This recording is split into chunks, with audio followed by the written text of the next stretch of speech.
3D blockbusters like Alice in Wonderland are wowing moviegoers, and as they migrate to the home market, 3D TVs will aim to bring the experience home. This week, Sony unveiled its 3D product line, which will begin selling in Japan on June 10th.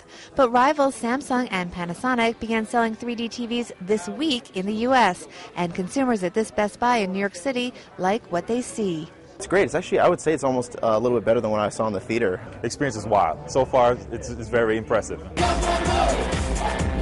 The publicity machine has been in full swing. Samsung staged this Black Eyed Peas concert in Manhattan and had James Cameron, who directed the record-setting 3D movie Avatar, talking up the emerging technology. There's very, very broad and deep audience acceptance of 3D right now.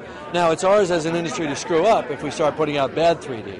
The 3D has been of a very high caliber over the last few years. The industry is betting big on 3D to juice up TV sales, which have been lagging in the tough economy.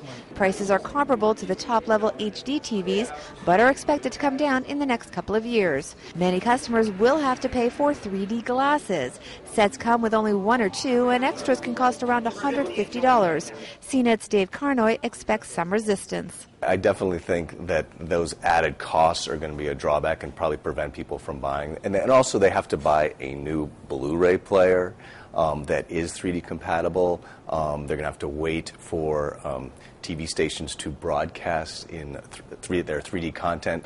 But given the marketing muscle behind the launches, consumers will be hard-pressed not to be, at the very least, tempted to consider taking the 3D plunge eventually. Bobby Rebell, Reuters, New York.